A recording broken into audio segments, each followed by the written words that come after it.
हमारे आसपास के इस अनंत ब्रह्मांड में क्या हम अकेले हैं या कहीं दूर किसी ग्रह पर किसी और दुनिया में कोई और भी सभ्यता है। चलिए आज हम विज्ञान, इतिहास और कुछ रहस्यमय घटनाओं के जरिए इस सवाल का जवाब ढूंढने की कोशिश करते हैं। दोस्तों, वैज्ञानिक इस बात को लेकर काफ़ी उत्सुक हैं कि कहीं ना कहीं इस विशाल ब्रह्मांड में एलियंस जरूर हो सकते हैं। हमारी आकाशगंगा मिल्की वे में ही 100 अरब से अधिक तारों के सिस्टम हैं और हर सिस्टम के चारों तरफ कई ग्रह होते हैं। इतना बड़ा ब्रह्मांड जिसमें 2 ट्रिलियन से भी अधिक आकाशगंगाएं हैं, सिर्फ इंसानों के लिए ही हो, ये सोचने की बात है। पिछले कुछ दशकों में वैज्ञानिकों ने कई एक्सोप्लैनेट यानी सौरमंडल के बाहर के ग्रह खोजे हैं, जिनमें से कुछ पर जीवन की संभावना हो सकती है। नासा की केपलर और जेम्स वेब टेलीस्कोप जैसी खोज ने हमें बताया है कि कई ऐसे ग्रह हैं जो हमारी पृथ्वी की तरह हो सकते हैं।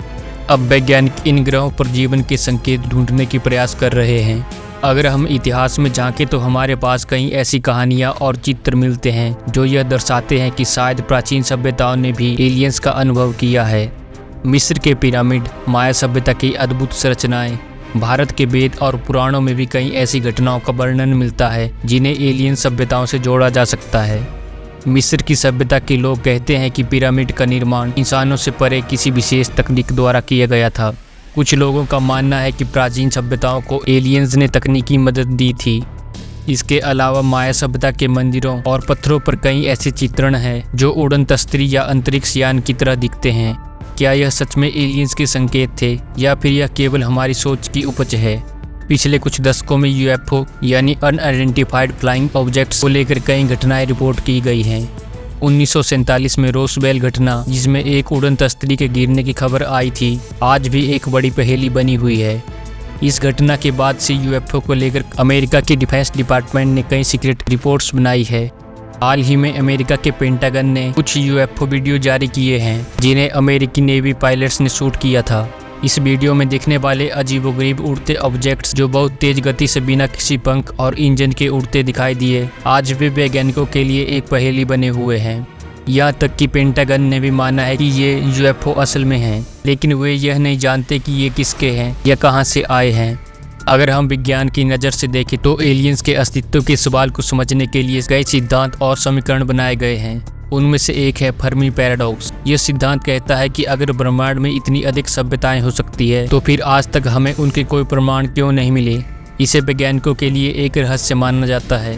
दूसरा सिद्धांत है ड्रेक इक्वेशन, जो यह बताता है कि हमारी आकाशगंगा में जीवन युक्त ग्रहों की संख्या कितनी हो सकती है।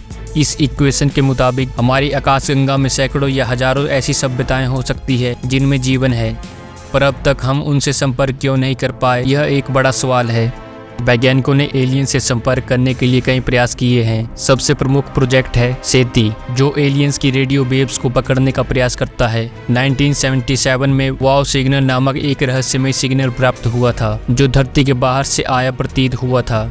ये सिग्नल इतना शक्तिशाली था कि वैज्ञानिकों ने इसे वाव नाम दिया। हालांकि इसके बाद कभी ऐसा कोई सिग्नल नहीं मिला, लेकिन यह घटना आज भी लोगों को हैरान कर देती है। यह संकेत हमारी सभ्यता के लिए एलियंस का कोई संदेश था या फिर सिर्फ एक खगोलीय घटना, यह आज तक अनसुलझा रहस्य बना हुआ है। कुछ विशेषज्ञ मानते हैं कि शायद एलियंस हमारी सभ्यता को दूर से देख रहे हैं लेकिन सीधे संपर्क नहीं कर रहे। इसे जू हाइपोथेसिस कहा जाता है, जिसमें माना जाता है कि हम जैसे प्रीमिटिव जीवन फॉर्म्स को बड़े सभ्यताओं ने एक विशेष सीमा में रखा है ताकि हम प्राकृतिक रूप से विकसित हो सकें। तो क्या सच में एलियंस हैं? इसका जवाब शायद समय के साथ मिलेगा, लेकिन एक बात तो तय है, हम इस विशाल ब्रह्मांड में अकेले नहीं हो सकते। इसी विचार के साथ हम आपसे विदा लेते हैं। अगर आपको ये वीडियो पसंद आया हो तो इसे लाइक और शेयर जरूर करें और चैनल को सब्सक्राइब करना ना भूलें। धन्यवाद।